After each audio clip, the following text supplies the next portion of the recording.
talk about, well, experiences and, well, let's just say entertainment. We had the pleasure to catch up with Jezzy, your favorite rapper's favorite rapper. He came back to talk a little bit more about the 20th anniversary of his seminal album, some of his new business ventures, including an energy drink, as well as a capsule collection with Eastside Golf. Here's what he had to say. Take a listen. Edge is an energy drink, and it's also a mixer for spirits. Anybody who likes to drink their nice spirits or whatever, Edge is a great mixer for that, but it's also an energy drink as well. And I'm very excited to announce our partnership with Anheuser-Busch and Eagle Rock. And it's great. That's a big deal. I mean, starting any sort of consumer products brand, particularly in the food and beverage space, you have to have that shelf space, that shelf visibility, and obviously a partnership with a behemoth like Eagle Rock, Anheuser-Busch. I mean, how did that come about? I mean, was it a pretty easy to convince them to come on board? Well, no, it was one of those things where we all sat out in the room and really just talked about the vision, and we were all on the same page. Everybody was aligned, and Anheuser-Busch, you know how they'll thing within themselves, but also Eagle Rock, and starting and base it out of Georgia, and just work our way from there. And I've had experience with spirits before, from Avion Tequila, obviously, to Nod.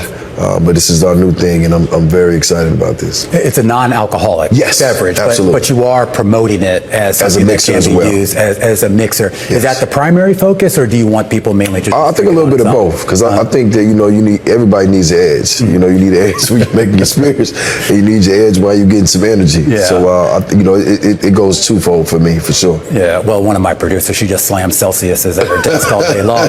But it gets to the point. There's a lot of competition in this space, and I am curious as how you want to stand out, because when I think energy drinks, you think Monster and Celsius, and obviously you've had new entrants in, like obviously with the Paul brothers, and then a lot of other folks as well. So how are you going to stand out in that? Our marketing for sure is great. I love our package and I love our marketing, but our product, I don't get behind or get involved with things that I don't consume or deal with as a lifestyle. You know what I'm saying? And for me, it's like the sugar content is low, the taste is amazing. There's no aftertaste, and it's refreshing to drink. So it's not like when you drink those energy drinks when you feel like you're drinking an energy drink.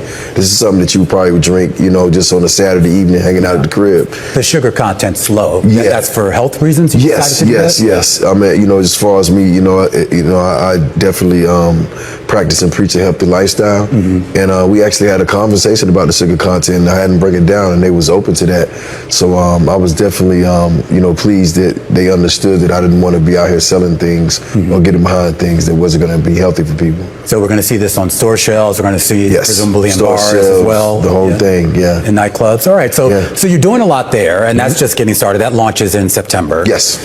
In addition to that, and of course your tour that you're doing for the Thug Motivation anniversary, you also have a capsule collection of clothing with a company called Eastside Golf. Eastside Golf. Yeah. So golf is my thing. I'm working on my handicap now. Let you know how that goes. Wait, how long have you been golfing? About 2.5. Okay, so you just got into it. Yeah. About 2.5. Was that just why? Is there a reason? It was. I actually went out and went out with some of my mentors and was blown away about how much peace was out there and how much just tranquility and just being able to be in a space where you could have these dope conversations with people you respect and learn about them as they learn about you.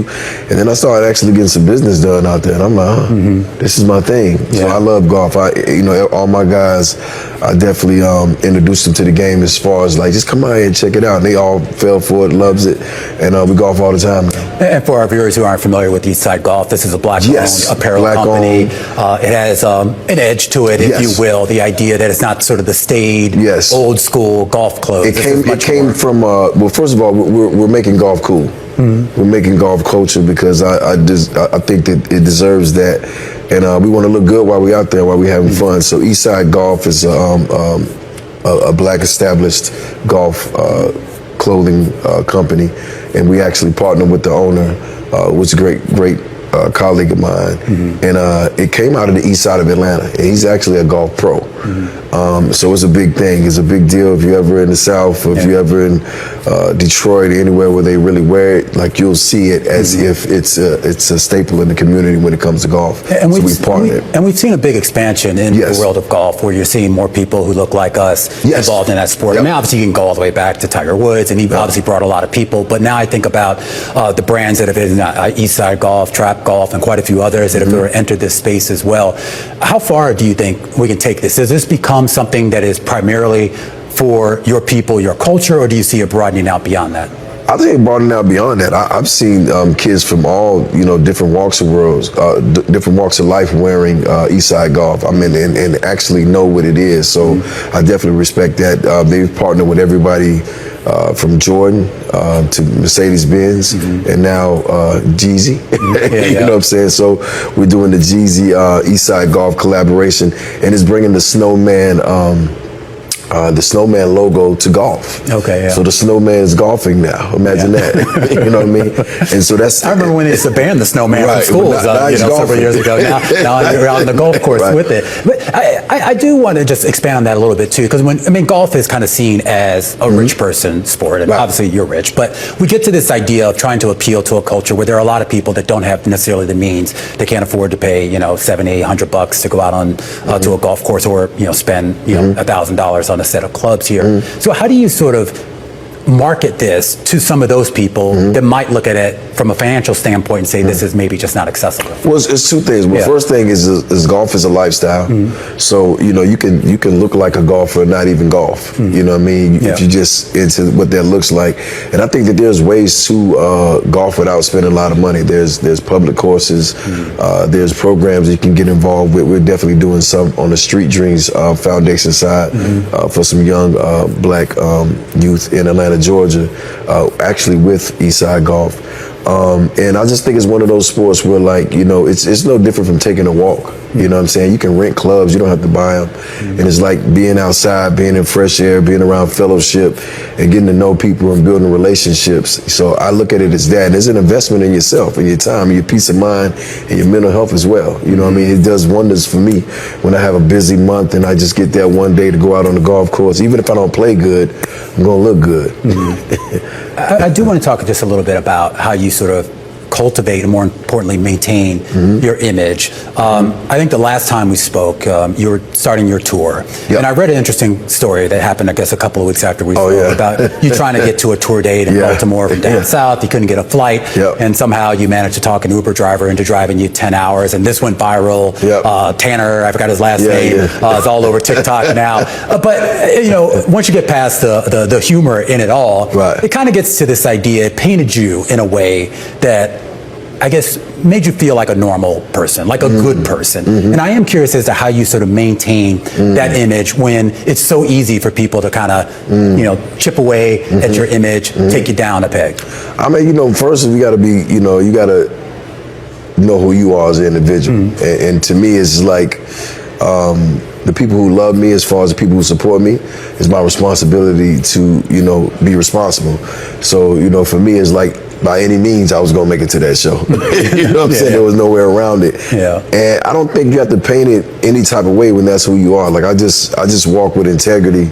I'm not perfect by far, but I just am who I was raised this way. You know what I'm saying? So for me, it's who I am, and it's what allows me to continue to grow and evolve in what I do, is because I'm doing it the right way within me, and I'm not following nobody else's course, because that's when you get out there and you get in, unfamiliar territories, and you start doing things that you may not be happy with later on down in life. And of course, I've done some things, but I've also done some self-correcting, and I'm very self-aware. So for me, it's just like, I don't look at it as a job, I look at it as leadership. So I'm gonna do what I would ask of someone else, not what I'm expecting them to do, but that's what I would at least ask. So making it to that show in Baltimore, and shout out to Tanner, was a big deal, because I love the city of Baltimore like I love every city I go to, but I couldn't imagine letting these people down who went and bought these suits and took their wives to dinner and their dinner gowns, and they're just excited. This is a night. This is a date night. We out, and then I don't show up. Yeah. You know, yeah. That's not how we do things. All right. Well, that certainly earned you a lot of credit on that. So you've been doing this more than 2 decades now, and hopefully another couple decades. I don't really think to be honest with you, I don't ever recall missing a show unless it was like physically impossible to get there. Like there's not enough time from where I am at to get to somewhere else, and that's been since day one. So I take pride in that. This is my first show. You got to always treat it like it's your first. Yeah. Well, that's a good place to end it. Jezzy, always great to have you. Pleasure being here, brother. Thank you. All right. That's rapper, entrepreneur, Jezzy.